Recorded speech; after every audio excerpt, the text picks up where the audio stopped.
আসসালামু আলাইকুম। আজকে আমরা পবিত্র রমজান মাসের ২৭টা রোজা বিদায় জানিয়েছি। পবিত্র রমজান মাস আমাদের ছেড়ে অনেক অনেক অনেক দূরে চলে যাচ্ছে। আমরা অনেক রহমতের ভিতরে ছিলাম। আজকের দিনে রোজা, আজকের দিনে ইফতার, আজকের দিনে নামাজ, আল্লাহ পাকের কাছে ভিক্ষের ন্যায় চেয়ে আমাদের গুনাহ খাতা যেন আল্লাহ পাক মাফ করে দেয় সারা জীবনে।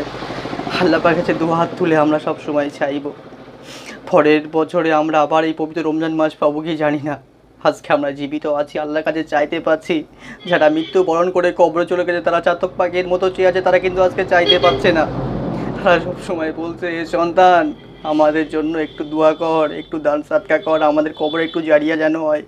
সেই পথের প্রতীক আমরাও হব। আল্লাহর ডাক আসলে আমাদেরও চলে যেতে হবে, সেই অন্ধকার কবরে আমাদেরকে থাকতে হবে। এই ঘর বাড়ি জমি জায়গা সব ছেড়ে চলে যেতে হবে। আপনার এই আমল আর এই দান আপনার কবরে যাবে, তারাই আলোকিত করে রাখবে।